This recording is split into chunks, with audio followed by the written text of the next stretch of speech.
Greetings to all Pokemon manga fans. Welcome to the Pokemon Canon podcast, where we will discuss and analyze the Pokemon Manga Series, which chronicles the adventures of Trainer Red as he journeys across the region of Kanto to become a stronger trainer. On his adventure, Red catches Pokemon, collects gym badges, makes allies and enemies. Join us as we take a closer look at the overlooked origin story of Trainer Red and his Pokemon adventure. I am your host, Sir Serrato. And hi guys, I'm Daramu. How's it going? It's Fleur. All right, and this is the Pokemon Canon podcast.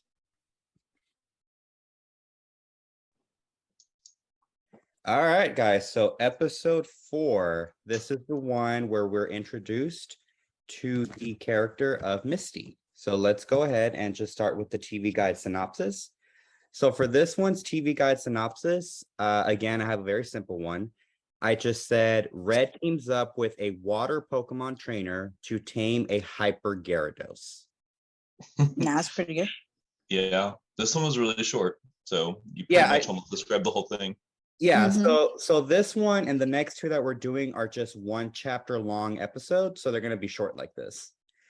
So we're going to do the segment that I know Fleur is very excited about because it's her turn.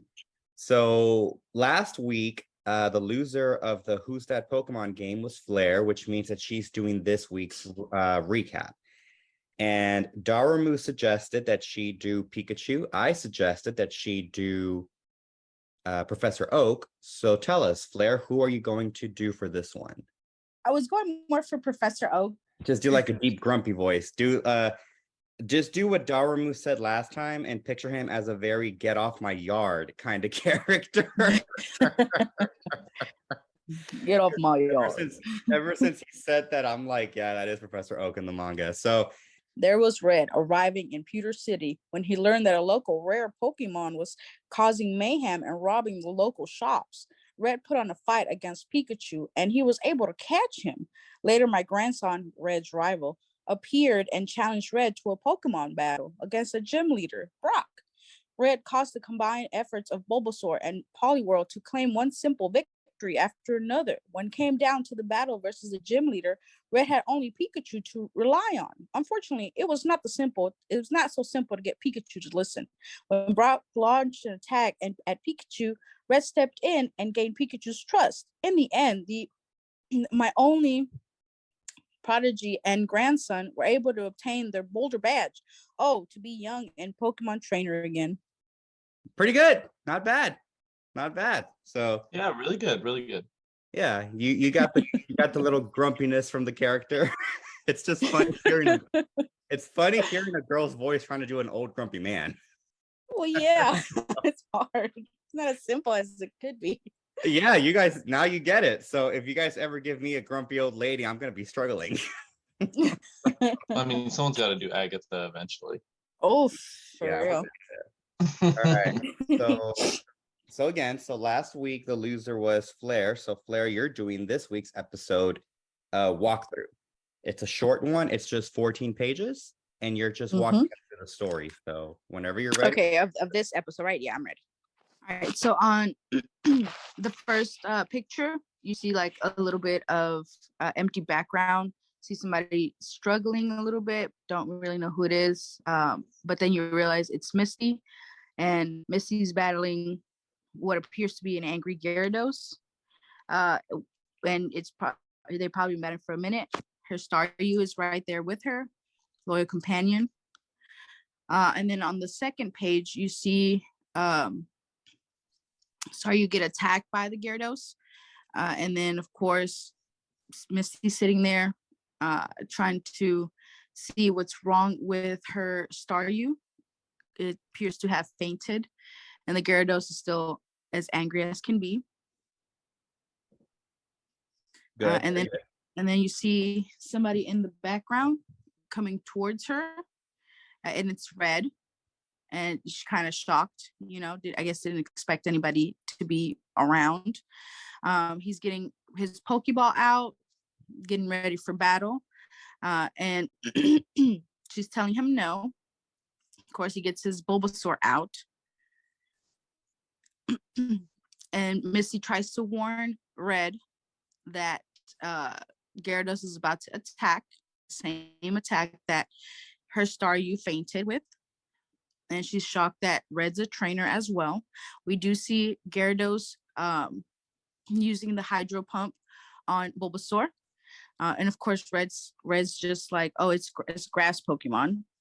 Bulbasaur is looking cute, playing with the water. And then on the next page, there is you can see that there's an attack that Bulbasaur launches towards Gyarados. Gyarados is a little bit shocked. And all of a sudden, all these vines start coming out of the seed and spreading all over Gyarados. And Misty takes that opportunity to tell Staryu to go ahead and recover, which is a really nice trick, as Red points out. And Gyarados is just baffled of what's happening. Staryu goes back into battle. And both Bulbasaur and Staryu are ready to go and try to confront this Gyarados. And then we see both Red and Misty launch a double attack on Gyarados. And of course, that's the opportunity that Red needed to go ahead and try to catch the Gyarados as well. And then, of course, we see both Red and Misty, her being as thankful as can be for Red's help. And Red is just over here admiring the Pokemon that he just recently caught. And Misty's just giving him a little bit of a lowdown on the type of Pokemon that Gyarados is.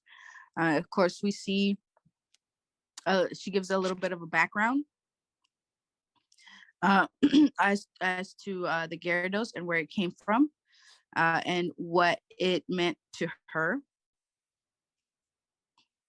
And then, yeah, so Misty tells Red that she was raising it till a couple days ago, and then it was stolen. So she says it's her Pokemon, that it isn't it wasn't a wild catch Pokemon. And then, of course, she gives Red a little bit more into her background as to how she found it, that it had been destroying a couple towns. Of course, that it was just, rampaging. It wasn't the Gyarados that she had been raising. And of course, Red says it's not okay when a Pokemon goes berserk, because it's not. And of course, they start arguing, and Red gets all pumped up and ready to go. And Misty's asking him, "Where do you think you're going?" And he wants to go ahead and save the day. And she tells him, "Well, if I knew where they were, don't you think I'd be there?" So Red gets the brilliant idea to go ahead and call his mentor, Professor Oak. So they go to the Pokemon Center. Red calls on Professor Oak, and because he's the world leading expert on Pokemon. And of course, Red tells Professor Oak, "Hey, I'm working on my Pokédex. I just caught a Gyarados today." And of course, he's like, "There are a variety of Pokemon scattered all over." Of course, we see the little entry to the Gyarados on his Pokédex. And then Red gives Misty a little bit of inside information on how the Pokédex works. And of course, Red, being Red, so excited, forgets that Professor Oak is on the phone. So they have to go ahead and get his attention once more. And Professor Oak gives them a little bit of insight of what might be going on with the rampaging Gyarados. He says that there have been rumors that Team Rocket, the Secret Society, uses Pokemon for evil. So they might be behind the abduction and the experiments that have been going on with Pokemon. So both Red and Misty are a little bit shocked of what's going on. And of course, Professor Oak tells them about a stone that is able to boost the Pokemon in Pokemon's power enormously. and they're wondering why they're it's likely that Pokemon that Team Rocket is after this specific stone. And they're asking, and then Red is asking if there's anything they can do to help, and of course Professor Oak lets them know what they can do in regards to the stone specifically. So after that phone call, they both leave the Pokemon Center, and Misty tells Red that she's going with him, and he's kind of shocked because he's supposed to be going on this journey by himself. And of course, at that moment, Misty pulls out all of her Pokemon, which is, she has 6 Pokemon at the time. And and then Red's shocked. He's like, oh, you don't think I can take them on by myself for Team Rocket? Which really speaking, he can't. And of course, Misty, at that point, after this whole journey, they both, she decides to introduce herself and let him know that she's from Cerulean City. Oh my God, I had a hard one with that one. And so they want to go ahead and shake hands. And in that moment, she just grabs Red's hand and just starts speeding away. And that would be the end of that chapter. Pretty good. Very good. So listeners, let's all give Fleur a hand, because that was I'm very good with public speaking, which is weird because that's what I do at work. I know, right? No, so that was the very first episode recap. I guarantee I'll do better next time, guys. I'll do better next time. I promise you that when you listen to this podcast in 2 years from now, you're gonna say, "Oh my God, I was so nervous, and look at me now, I'm a pro at this." So I know.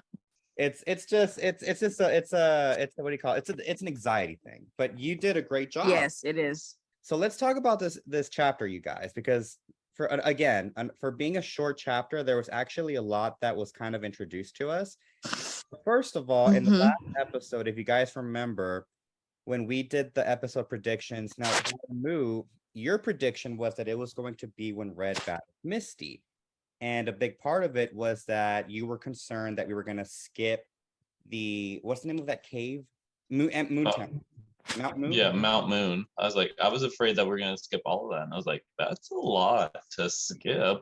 You were afraid of skipping Mount Moon. You were afraid of skipping the Moonstone. You were afraid of skipping Team Rocket. And this one basically confirms that it's setting up those storylines.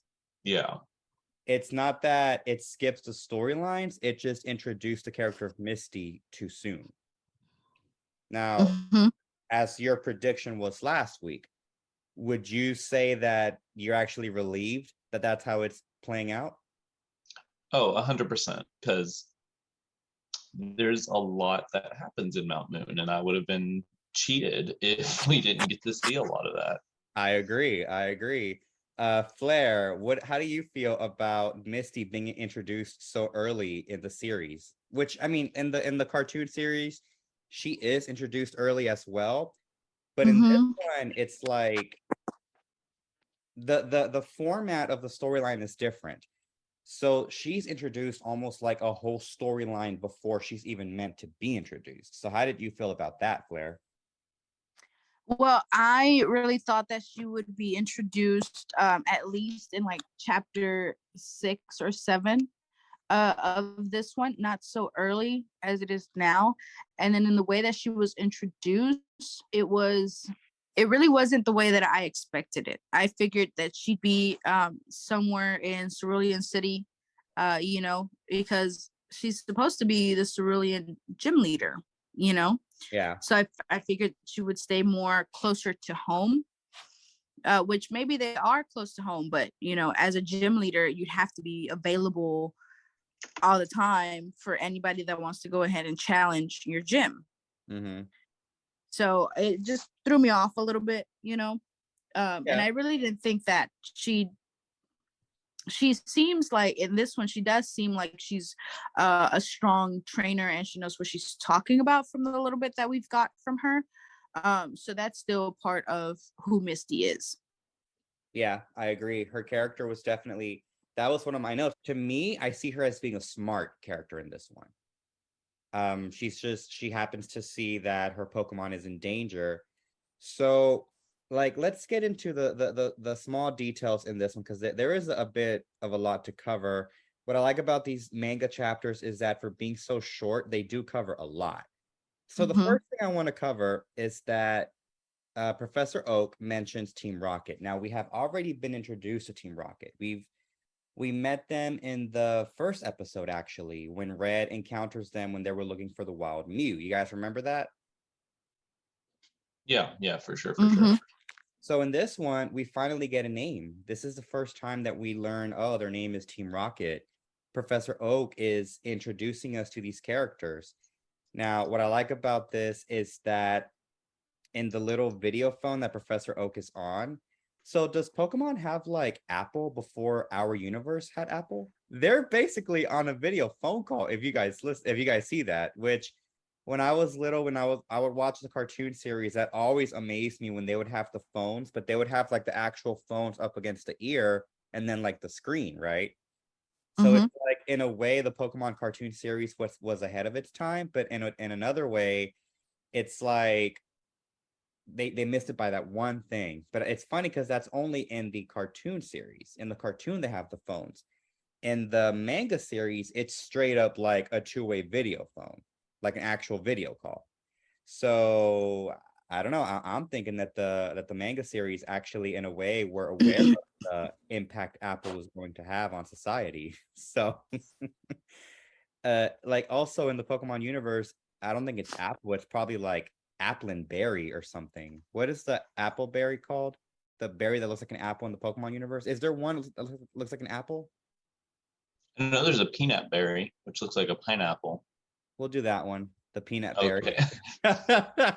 So peanut berry is a product in the Pokemon universe. So what did you guys think about the eerie tone in which Team Rocket is reintroduced and confirmed to us? Um, like I said, a better organized crime. They do sound like they actually know what they're doing. Yeah. Yeah, it feels very much like Team Rocket from the original Red and Blue games, because like they had a very similar tone. Yeah. In the TV series, whenever they talk about Team Rocket, I don't think people really take them seriously. It's more like, oh yeah, Team Rocket's here. Even when they're supposed to be serious, the only one that they were taken seriously was in the SSN episode when the ship gets attacked. Mhm. But other than that, I didn't really see Team Rocket as an actual like threat to the society. In this one, I like how even in that image where they're talking about Team Rocket, when they first mentioned them, if you look closely, where is it? It's on page it's like the page 86. So on page 86, the middle panel, when they first learn of Team Rocket, I like that sort of dark lining animation they do around Red and Misty, because you know that by that it's like they're setting the tone that, hey, these are the villains. This is the true antagonist. Up until now, Red and Green's childish pettiness has really just been nothing more than just childish pettiness, because the rival is not really an antagonist. He's just a rival. I like how this scene, whenever I was reading this for the first time, like I paused myself and just really focused on the contrast of the characters, because I wanted to emphasize that like we're about to enter the real danger. We're about to really get to the core of the villains here. And I really like that aspect of it. What did you guys think about the introduction finally of the stones, with the Moonstone being the first one? I thought it was pretty cool. It's essentially like when they started mentioning Mount Moon, that's exactly what I expected. So yeah, as we were talking about earlier, I was really happy that they're setting up for all of that, because there's a lot that goes on there. Yeah, yeah. I in the video Mhm. game, Mount Moon is one of my favorite story arcs. What about you, Flare? It is. I liked that this stone was introduced. I mean, to me personally, I feel like it's one of the most unused stones, because there's not a lot of not a Pokemon that you can go ahead and evolve from it. To be honest, well, at least that's the only way that I know any of the stones as tools for evolvement. So Yeah, this early introduction for it is, it's just unless you seen like played any of the Pokemon games or seen any of the animated series, the Pokemon Stone is introduced differently here. It's more of like a power tool, not as in something that will evolve Yeah, the I Pokemon body, I noticed that guess. too. I noticed that too because they say that the stone has the power to boost the power of Pokemon enormously. But to me, it was more like, well, yeah, but it actually makes the Pokemon evolve. But I'm wondering if in this universe, their phrasing of boosts the I mean, technically, when the Pokemon evolves, you are boosting their power. That's not an incorrect statement. I think it's Yes, but go ahead. I think it's just in the context that they're using it that to the reader is a little bit of like a thrown off by that. But no, I completely agree with what you just said. What did you want to add on to that? Well, to me personally, or maybe they'll go into more detail in the next chapter. Maybe, since Misty said that she was raising this Gyarados, maybe she was raising it from a Magikarp or something, which in reality, like Moonstone wouldn't go with a Magikarp. But I don't know if, they're going to go straight with that kind of storyline, or maybe they used like a different water stone to evolve the Magikarp into the Gyarados, and then they use this Moonstone, which I feel like it's more mythical than any of the other than the Thunderstone or the Water Stone or the Fire Stone. I feel like the Moonstone is a little bit more rare, if you will, Mhm. because if you really think about it, the only one that really benefits from a Moonstone is probably like a Clefairy, Right. you know. So Jigglypuff. maybe they evolved the Magikarp into the Gyarados some other form of way, just forced evolution, and then they're using the Moonstone to instead of as an evolved type of stone, more into like found some kind of way to um gather its powers and then just push it into a Pokemon, you know? So I'm gonna ask you guys because they stated on here that Team Rocket was experimenting with this Gyarados. What do you guys think the experiment type was, or what exactly do you guys think they were doing to this Gyarados? Now, obviously, I've read the whole story, so I know exactly what they were doing, but I want to see kind of like what you guys' perspective on this was. Well, my perspective on it was just that. Misty said she was raising it. So in my head, when I read that, she had this Magikarp, and it does take sometimes it takes a little bit to evolve them. Sometimes you can just kick one and then it'll evolve, might be get that mad or whatever. That So happened to in the me, cartoon? exactly. So to me, um, when she said that she was raising this Magikarp, I mean this Gyarados, in my head, it started off as a Magikarp, right? And she's been putting, blood, sweat, and tears into this evolution of it, and then all of a sudden it gets kidnapped, and uh, she, I guess, while maybe they were like taking it or something, the Magikarp evolved itself, I guess, to protect itself, or Misty, kind of in that way, because sometimes Pokemon, sometimes they'll get triggered like that, in the sense of, oh, I got to protect my human, let me go ahead and evolve myself. I've reached this next level, which in the game it doesn't work like that, but you know so I feel like maybe that's when it evolved, and Team Market was like, okay, well then this is perfect, this is the Pokemon we were looking for, let's go ahead and take it and experiment on it. So then they took it to a little hide hole or whatever, and then of course they're experimenting and maybe just battling it against other Pokemon that have already been in effect with the stone, and then also just seeing how strong can they get this Gyarados, what's the level, quote unquote, that they can battle it with. you know? So maybe after that and not giving it any type of rest or anything like that, it just became angrier and angrier and angrier towards just people in general. Okay. So, Daramu, what was your interpretation of how Team Rocket might have possibly experimented with this Pokemon? Or what do Yeah, you so think? I was just because it seems like a lot of the ideas from the manga do end up in later games or later shows. I was actually thinking about the incident that happened at the Lake of Rage. So yeah, I didn't get that, you know, the Gyarados was force evolved. Like I didn't see anything to allude to anything like that. So I figured it was actually a Gyarados. But at Lake of Rage, that was a Gyarados that they were taking or they were experimenting on, and that's how it ended up being bred. So I figured it did have something to do with forced evolution or something along those lines. Um, So, so basically, Flare, you believe that they experimented with it after it evolved, protecting Misty when they saw the power that it had. They took it and started to experiment with its power level. Yes. And Daramu, you're saying that initially you suspected possibly a forced evolution, but then that you changed your mind when you read something else, right?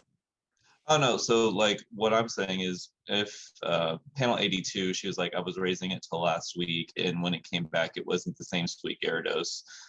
So that implies that it was a Gyarados when it was taken from her, and it's Gyarados when she found it.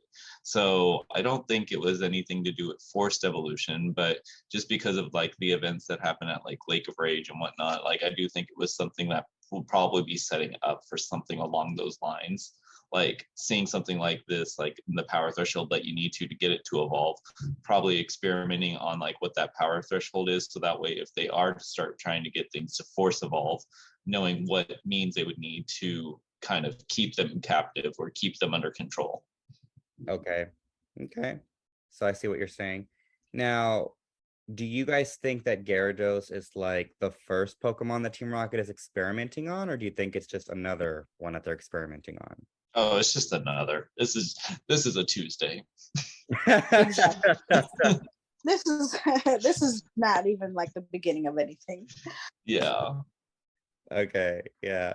I mean, if they were like 20-man squad hunting down a Mew, chapter 1, like this is definitely not the first one they're experiencing. This is not their first rodeo. Absolutely. You know, they've done this enough times to where they're like, you know what? There's this really powerful one in the forest. We need to go after that one next. And Yeah. so the difference here in the manga and the cartoon series is that when they set their sights out to get a Pokemon, Team Rocket, they actually get the Pokemon. And this one, they actually got Gyarados. If it hadn't been for Red, they probably would have gotten Mew, or at least close to it, because I don't think they would have actually gotten Mew. Where in the cartoon series, I mean, Team Rocket, I know that they focus on a different Team Rocket grunts, but Jesse and James just they go after the most useless Pokemon that would never help them in any way. I don't understand why Team Rocket, why don't they just use Arbok and Coughing to capture some grass Pokemon? Use those grass Pokemon to capture some water Pokemon. Use those water Pokemon to capture some fire Pokemon, and then you'd have a trio of elements to go out and actually stop Pokemon. They're just not being smart about it. But whatever. I'm not Giovanni. I mean, that's also why they're grunts, though. Exactly. They don't get paid enough to think outside of the box. Exactly. And they don't even wear like the cool black uniforms. But I think it's mentioned that they made those themselves because they like how those look. But okay, sure. Then apply for, Project Runway. Leave Team Rocket, please. I think they do better. I think James would totally win RuPaul's Drag Race, but that's just me. He would 100%. He would dominate. All right. I had a couple things. Oh, so starting off, Red caught someone else's Pokemon. yeah. Yeah. So yeah, And that was- like as soon as he caught it, she didn't even bat an eye. He's like, "Oh, you caught my Pokemon," and it's Oh, almost like that Graveler that shattered. I'm just like, are we just supposed to accept this as something that happens? Like, are we not going to discuss this? There's a lot to unpack there. So, Jesus, like it just keeps going on and on and on with our theme that the manga's darker. So just as a recap, episode 1, the Pokemon are in transparent Pokeballs where they're imprisoned. Episode 2, the potions are these painful syringes. Episode 3, Pokemon die in Pokemon battles. Episode 4, you can actually steal someone's Pokemon by just catching it, even though they're already captured. mm. I like it just goes on and like it's almost like what is the dark element of the next episode, you know? They keep coming at us. Yeah, apparently, and the funny thing is that was actually part of my trivia that Red catches Gyarados, even though it belongs to Misty, but I'm glad that you caught it before we got to the trivia. Yeah, that was a big one for me too. And what else did you want to point out from this chapter? so another thing I wanted to point out was as far as the panels go. So in the last one, we were talking about Bulbasaur using sleep powder. And so like how it literally looked like a seed in one of the panels and how it looked like it exploded and then like it dusted on them. In this one, like same thing. You can kind of see like the one seed hit Gyarados and you can actually see the vines wrap around them. So you know that it's leech life. I just really like the visuals that they use for these different moves because like they actually had to think about like how a plant Pokemon would actually do these things. It's literally not just shake around and like powder happens. Like they're actually thinking about like if this were a wild thing, what would it do? Yeah, they are very very animated with the attacks in this one for being like an action book. They're very animated with them. But yeah, I do like that visual of Gyarados wrapped around and the vines from the leech seed attack. It is a pretty cool to see. Let's see, is there anything else? Okay, and then one thing I did notice is Misty didn't actually say she's a gym leader. No, she didn't. She did not. Yeah, That's and something that we know because we don't have a life. We just love Pokemon. Exactly. yeah, But but Yeah. never mentioned. She's just like, oh yeah, by the way, I live there. And then I like know. I just imagine it's gonna be like this weird trump card later. It's like, oh, by the way, I'm ready to battle when you are. which they Exactly. Yeah. they basically did the same thing in the cartoon series. Yeah.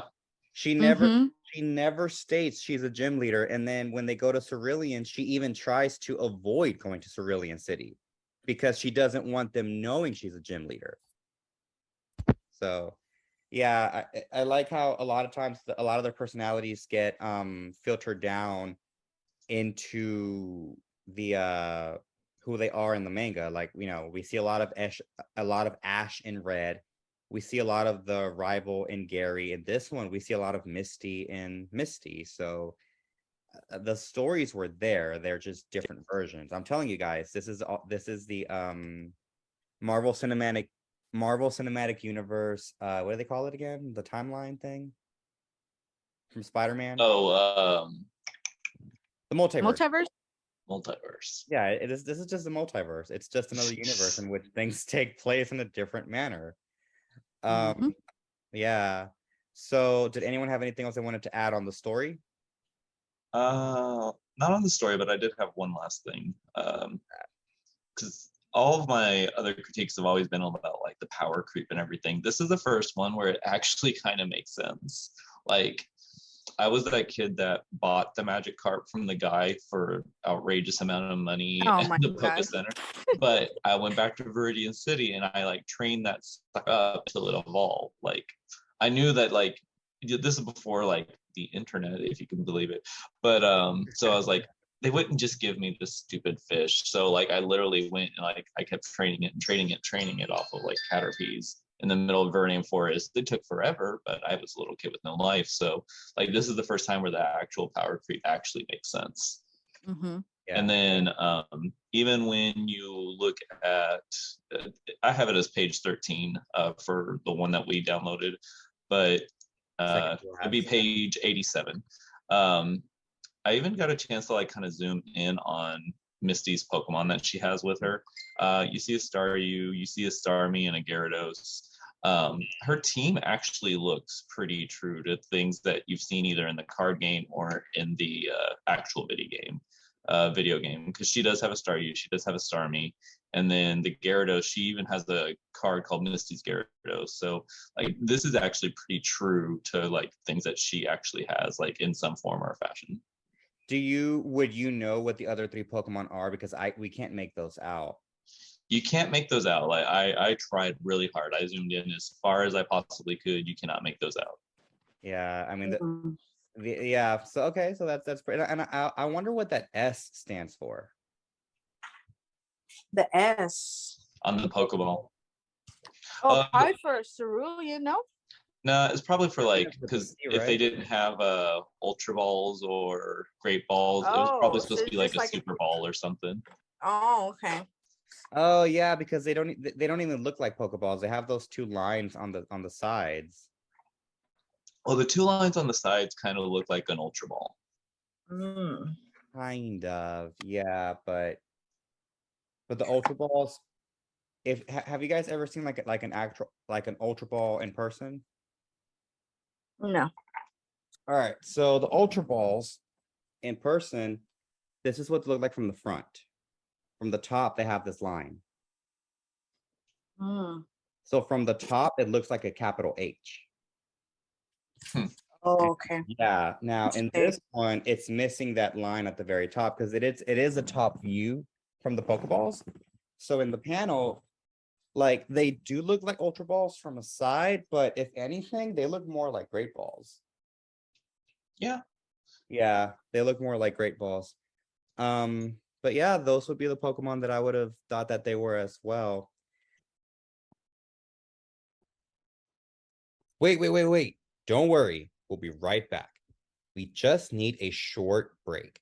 But while you're waiting, don't forget to look us up on social media. Check out our Facebook page, Instagram, and Twitter. Simply search Pokemon Canon. Are you on Twitch? Help us support our fellow podcaster, Daramu, by subscribing to his account at twitch.tv/Daramu. That's DARAMU. We appreciate all of our listeners, and audience feedback is always welcomed. Now, back to the show. All right, so now we're going on to trivia. Now, for this one's trivia, I have 2, and one of them Daramu already pointed out. The first one is that Red catches Gyarados, even though it was Misty's Pokemon. We already pointed that one out.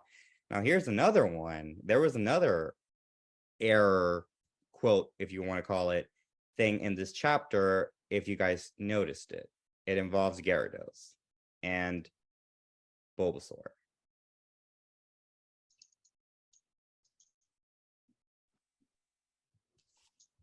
Involved the Gyarados?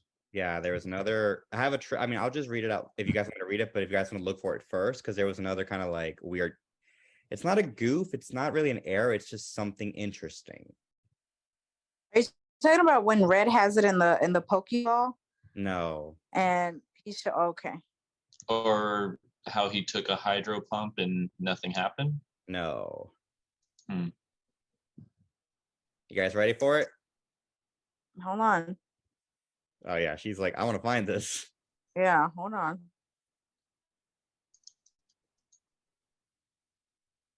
Are you talking about the Pokédex entry? No.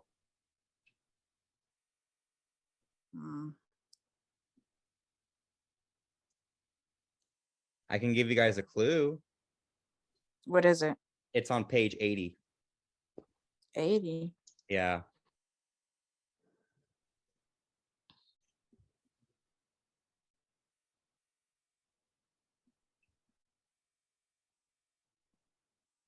Or are you talking about when he breaks through the vines? Yep. Gyarados breaks through the leech seed. He's not supposed to be able to do that unless he uses a move such as like a rapid spin or he switched out in battle. Pokemon aren't supposed to be able to break through leech seed. With leech seed, it's supposed to get tighter, no? Yeah, leech seed. Okay. It wraps around your body. So Like a straight jacket. Like the best way to describe it is like a straight jacket.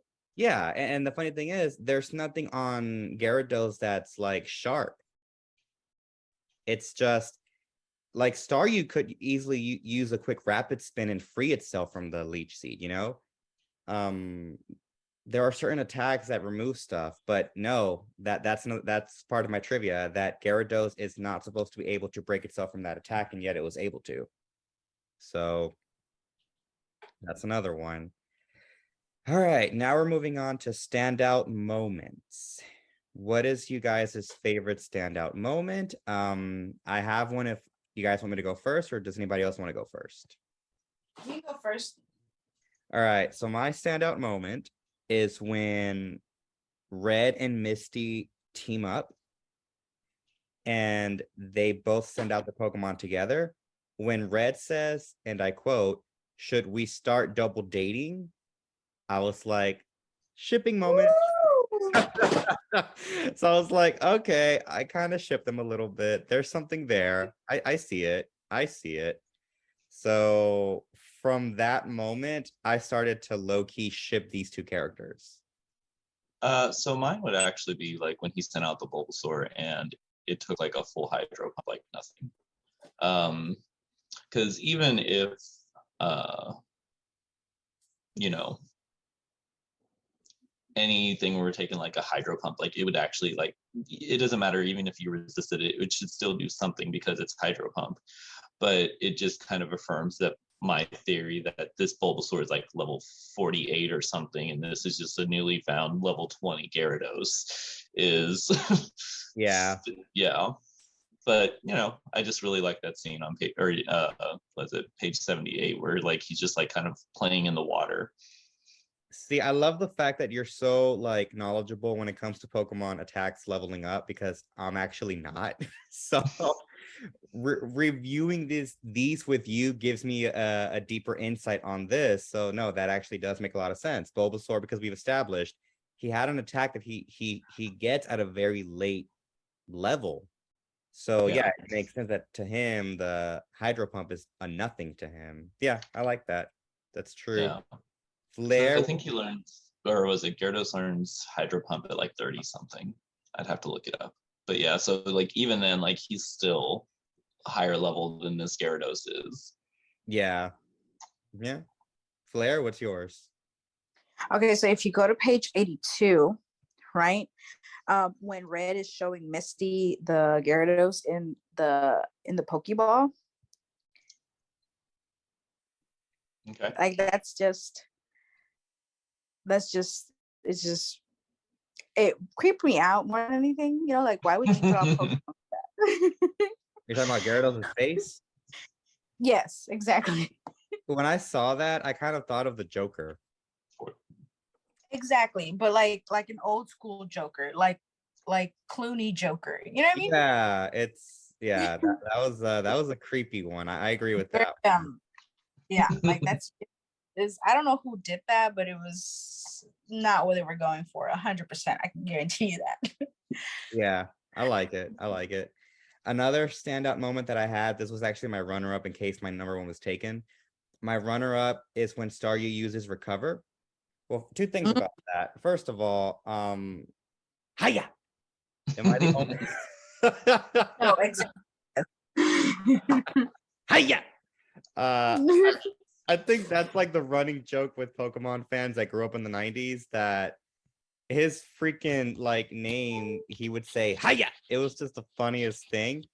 So when she says recover and they wrote out that sound Ryup or whatever, as I was reading it, my mind ignored that and I just said hiya. So like, it's hiya to me. You guys misspelled it. But also, when after it uses recover and Red says, "Hey, now that's a sweet trick," it's almost like they're treating each Pokemon like if whatever attack they use, only that Pokemon has that attack. Because Mm-hmm. I just feel like someone like Red should know that if he's so knowledgeable with Pokemon, he should know what recover is, you know? Yeah. But just in that moment when Staryu does the hiya, and then Red's like, "Hey, that's a sweet trick." I'm like, what is the attack or the hiya? I both. Yeah, I love the Staryu hiya sound. All right. So now we're going to go into my favorite part of the episode, which is the episode titles. So we're starting off with Harry Potter. An example of Harry Potter would be Harry Potter and the Sorcerer's Stone or the Philosopher's Stone, depending on where you're from. Now, for this one, I chose Gym Leader Misty and the Hostile Water Dragon. Okay. So go ahead. Okay, so I had Trainer Red and the atrocious water snake. Okay. Oh. Around the same lines, yeah, just different point of view. Not bad. Okay. Yeah.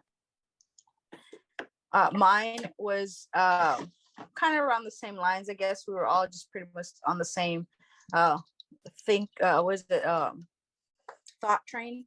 I was gonna say thinking train. That makes no sense. But mine was, give me 1 second because I wrote it down because I knew I was gonna go ahead and forget. Mine was Trainer Red and the enraged Gyarados. Okay, yeah. So we were all on the same one on this one. Mm-hmm. We all agree that it was a Gyarados centric episode more than anything. All right. Yeah. So now we're doing the Friends episodes. For this one, I did the one with the Rampage Pokemon. Oh. Okay. Yeah, like just because this one was so short, I literally no brain cells. Like it's the one with the Gyarados. Yeah. Like, hey, yeah, I did the one with, last week. I did the one with Pikachu, so yeah, that's fine. it's literally the one with the Gyarados. Yeah, literally, this is exactly the one with the Gyarados. All right, so what's yours, Fleur? No, mine was literally the same one. Are you serious? Oh, then I automatically win that one because I had the different one. All right, so now huh? I couldn't think of anything else. I was like, okay, I'll just keep it simple instead of, be mind-boggling. Just go with the Gyarados. That's well, fine. like even with that though, there wasn't a whole lot that happened. So yeah, like it's the one with the Gyarados. It's funny because in this episode, it's not so much that a lot happened. A lot was just mentioned, introduced, and set up for what's to come. Yeah. So this one had like an action-packed battle, but it's setting us up. Oh, okay. So next we're gonna deal with the Stones. Next we're dealing with Team Rocket. Red and Misty are gonna have a little story arc in which they team up against Team Rocket. So it's just setting those storylines up, So, all right, now we're doing the Hannah Montana, which we reference songs and lyrics. So for this one, I referenced Gyarados, the Angry Dragon, as a reference to Puff the Magic Dragon. Okay. And I think mine is pretty good. So I chose Rain on Me featuring Bulbasaur. Damn, that's clever. Damn.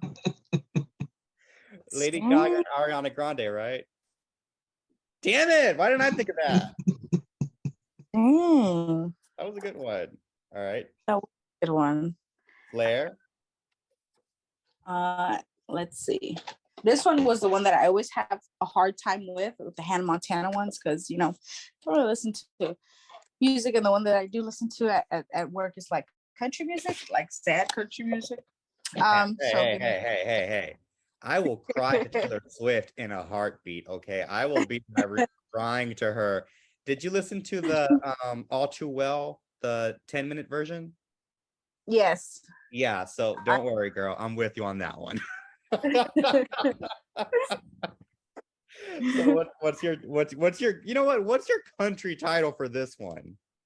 Oh, okay. It wasn't a country title like that, but the one that I have come up with. And I don't know why I was literally thinking of it. Maybe doesn't even go because I was thinking of Smells Like Teen Spirit. You know, um, I was gonna say smells like Team Rocket. To be honest, that was Okay, pretty see, much. now that was good. That was clever. Smells Like Team Rocket. That was good. I think that you might That one's actually really good. win. You might actually win that one. I think that when we post these on the Patreon page, you're probably going to win that one because that one's actually good. Smells Like Team Rocket. See, that's clever. Damn. See, and how can you have the hardest time with that one and have the coolest one? That makes no damn I really sense, wasn't Claire. thinking All right, so now I we're was like, so now we're doing the Gossip Girl, and Gossip Girl, they always referenced movie titles. So I titled this one Misty and the Last Water Dragon as a reference to Raya and the Last Dragon. I know, it's good, huh? okay, Can't- yeah. I did Splash. That is, yeah, okay. Based on what? The movie Splash. So you just took a correct Aw. title? What did you do? Just Google like movies with water in the title? Based Oh on no, so I used to watch that. Remember, I'm old. So We're not old. We're leveling up, remember? but no, like it's the whole Mermaid's Tale thing. And I remember in the anime there was a couple times that they like would say that a Gyarados tail looks like a mermaid's tail. So I was like, okay, Oh. sure. Yeah. Oh. All right. All right. Fleur, what is your Gossip Girl movie title? Mine is and actually I guess kind of like Daramu. Mine is just Rampage. Based off the movie Rampage. Rampage. Flash and Rampage. I think I'm the clear winner in this one. For the Gossip Girl titles, I win that one. Let's be real here. But the fans decide on our Patreon page. Yeah. All right. So now we're gonna play Who's That Pokemon? And this turn it's Flare. So Flare, are you ready with your Pokemon? Because it's me versus Daramu. Now, just to refresh the rules, it has to be a Generation 1 Pokemon. Only the 150 are available. And Daramu, whichever one of me and you loses, has to do the recap and the walkthrough for the next episode. So are you ready, Flare? Yes, I am. All right. So go ahead and we're going to take turns. As we're asking the questions, I will type them in the chat box to keep record, okay? Okay. Okay, my first question. Has this Pokemon already appeared in any of the chapters that we've read? No. Okay.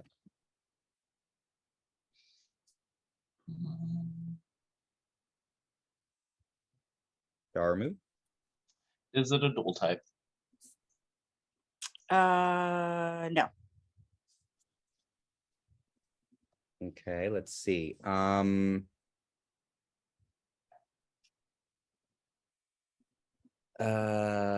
Can this Pokemon be either gender? No. Oh, is it Tauros?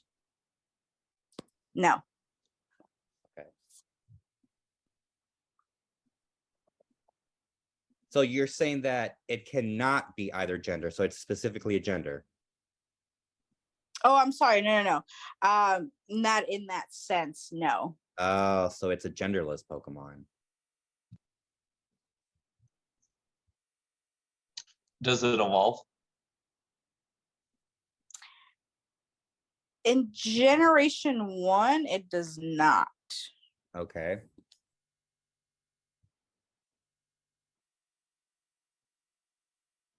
Is it a genderless Pokemon? Yes. Okay, okay. Is it Ditto? No.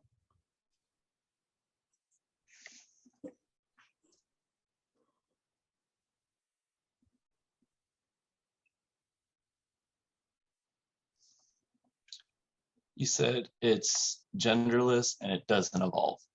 Mm-hmm. It's Porygon. Yes. That was my next guess. Damn it. But I was waiting for him to go next. All right. So I lost that one. I literally was going to say whatever he asks next, I'm going to guess Porygon. But I have to wait for his turn. All right. So I'm doing the recap next week. All right. Damn. All right. So now, hey, Porygon was a good one. Honestly, that was a good one. Yeah.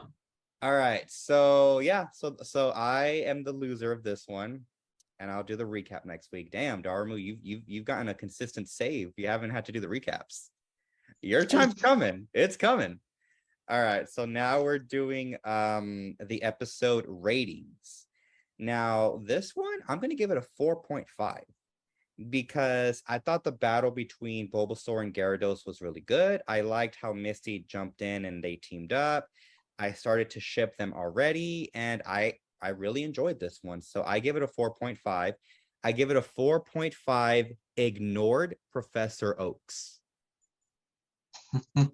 Because as Red was talking, they even put in the blah blah blah. You guys saw that as Oak was talking, they even put blah blah. Yeah. Yeah. So yeah, 4.5 Professor Oaks. What is you guys' ratings, and what aspect from this episode are you going to use for that rating? I'd say I give it a rating of 4 happy Bulbasaurs. Because I love that whole scene. That was cute, wasn't it? Little Bulbasaur dancing and singing. Yeah. I think I mentioned it. I always start with the grass starter type, so I'm really happy to see the Bulbasaur representation. Oh, and then you must have loved Rowlet. Because you I love loved Rowlet. That's why when that one person went off on Rowlet, I took it personally. I mean, if you love grass starters, and I know you love ghosts, Rowlet was like your definite choice for that one. Oh, there wasn't a contest. Like, I didn't see other Pokemon. All right, makes sense. All right, Fleur, what is your rating for this one? Okay, I give this one 4 Hayas. Damn it! I wish I thought of that. That's so brilliant. Oh man, I should have thought of that one. Yeah, I can't change mine though. But yeah, so 4 Hayas. All right. So now we're going on to predictions. Now, before we do the predictions, what I'm going to do is, when I was reading this for the first time, I was excited that we were introduced to the Pokemon Stones. So I just wanted to see what exactly was going to happen with those. I wanted to see if they were going to really focus more so on the stones, if they were going to give us more in terms of like seeing the water stone, the thunder stone. I just wanted to see the stones. So I'm going to send you guys a picture. Well, actually, before that, what predictions or what do you guys hope happens in the upcoming chapters? I guess the one thing I really hope happens is they touch base on the fossil Pokemon in Mount Moon. Yeah. Because that was, for me, when I was growing up, like, you know, you get those so early and you don't get to actually regenerate them until like pretty late in the game. So, or oh no, that's when you get to Amber. But you know, you have it for a while, so it's like was the first official like actual side quest that you kind of go on. So I really hope that they touch base on that. Yeah. Okay. What are you hoping that we see upcoming up, Fleur?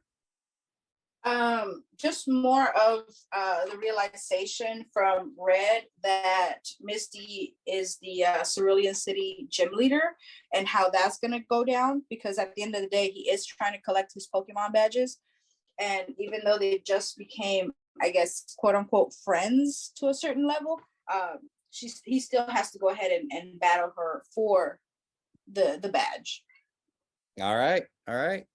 So then I sent you guys a picture on the group chat, and I just want you guys to look at the picture, and based on that, what do you think the next episode is going to focus on? There's the image that I choose just has a clue in it. I'd say it's gonna focus more on character building, because like you're seeing, you can actually see like different reactions out of Misty compared to like what we just saw in the comic. Because like in the comic, like she was very or in the manga, she was very, driven, like trying to catch her Gyarados. So like this one, we're seeing some different emotions. So I'm pretty sure it's going to be like a character building arc. And for you, Fleur? I guess in a way, just besides the character build up, just making them more as,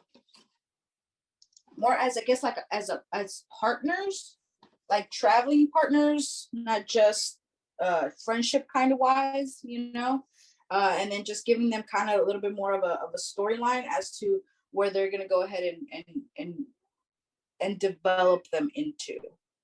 Okay, so for our listeners, the image that I sent to the group chat, it's just a picture of Red and Misty leaning up against each other, and it looks like these are just like poses that I guess the artists were practicing with Misty from different views, and there's a Staryu behind her. So yeah, so I hopefully we'll see what the predictions are to come. All right, so we actually have some audience feedback. Now this one is one that we need to kind of bring up on this. I'm so glad that this person actually asked this question. So I'm just gonna look up really quick the comment that they left. So for anyone wondering, this message was left on our YouTube channel, which again, you can always look up Pokemon Canon just to listen to our YouTube content. Now, this is something that somebody commented. And first of all, his name is Scott. I want to say thank you to Scott for leaving a comment, for taking the time to do so. Truly, you can leave a comment on any one of our pages, whether it's our YouTube channel, our Facebook account, our Instagram, anything at all, and we will read it here. We truly do appreciate this. So in this one, Scott said, "Hey guys, I am so glad I discovered this podcast because I have always wanted to read the manga books, but I've never had the time. I love the Who's That Pokemon segment because me, as the listener, can play along. I wanted to ask, however, why do you limit it to only Generation 1? You have over 900 Pokemon to choose from. It would make the game more challenging for the players. Either way, keep up the good work." I just want to say thank you again for that. And there is a reason for this. So the reason why we kind of have this thing in this podcast, because and this is something that I'm pretty sure people are going to wonder about. So I'm glad it was brought up. The reason that we only do Generation 1 Pokemon for the Who's That Pokemon, and really when we're having a lot of our discussions, we keep it generalized to that generation. We might flare out and mention something from a different generation or make a reference to Generation 9, Generation 10, whatever. The thing is, we kind of want to look at this because in reality, our podcast, it's almost like, just imagine being that person who discovers these books for the first time. Imagine being that person who's just getting into Pokemon. They don't know much about it. I feel like if you're listening to this podcast and you're in time with that generation, you can actually enjoy that generation as it is presented. Because the way that I view it is, with Daramu and Fleur, with you guys here reviewing this podcast with me, you're entering this manga world for the first time. And I want us to go into it with that mindset of the mentality that we had at the time of when this generation was out. when these stories were written, when people first discovered these books, we had no idea what Pokemon like, I don't know, Celebi or Jirachi or Turtwig, Chimchar, Piplup. We did not know who these were. So I feel like it's, and I don't want to offend any other podcasters out there, but I feel like at least for our podcast, I want it to be sort of a timeless experience. You can experience Kanto region the way it was meant to be experienced, with exclusive focus on only the Kanto Pokemon. When we go into the Johto region, when we read the Gold, Silver, and Crystal chapters, we're only going to be exclusively focusing on the Johto Pokemon, no other Pokemon, not even the Kanto Pokemon. When we get to the Hoenn Pokemon, the same thing. We're going to give those Pokemon their focus. Now, imagine, I know that we kind of break the rule sometimes when we ask, well, who is the, when we're playing Who's That Pokemon, and we ask, does this Pokemon have a Generation 1 evolution? We do kind of break that rule a little bit for that game, but just imagine if you're playing this game, the listener is playing along with us. And let's just say that, I don't know, let's go back in time and say that as of right now, only 3 generations of Pokemon have been released. Just Kanto, Johto, and Hoenn. Let's say that we're playing Who's That Pokemon, and let's say that the Pokemon that you're thinking of just happens to be, I don't know, Electabuzz. If I were to ask you, does this Pokemon have an evolution? You would probably say, no, it does not, right? Okay, well, guess what? When we fast forward to Generation 4, all of a sudden that Pokemon does have an evolution, which means that that question, that game, that round automatically becomes outdated.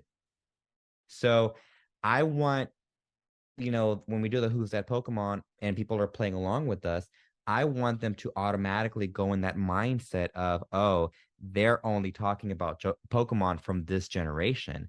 So we can play along as long as we keep it to this generation. And that is the reason why we did that. That is the reason why it was very important to me that we only focus on Pokemon of that generation. And I feel too that a lot of times, because when generations 10 and onward come out, those Pokemon are going to get plenty of representation in the podcast. But I feel like the generations that have already been existed usually get tossed off to the side. So that is the reason why it was important that we focused on them. So we will be focusing on every generation as we are in that generation. So don't expect us to really have any open-ended conversations here about Mega Charizard X and Y. Why? Because simply we are not at X and Y, and that is why. So thank you again, Scott, for asking us that question and really helping us clear the air as to why we do that for this podcast. And I honestly think that that's going to help out a lot of our listeners understand sort of why it is that we do the things that we do. So thank you. Thank you, trainers, for listening to our Pokemon Canon podcast, where we review the Pokemon manga. If you're listening to this on our podcast channel, don't forget to leave a 5-star rating and review. If you're listening to this on our YouTube channel, don't forget to like and subscribe to our channel. Help Pokemon Canon grow and reach a wider audience. We appreciate all your support. This has been your host, Sir Serrato. Hi, Daramu. And of course is Fleur. Thank you to all of our listeners. Bye. Bye. Bye.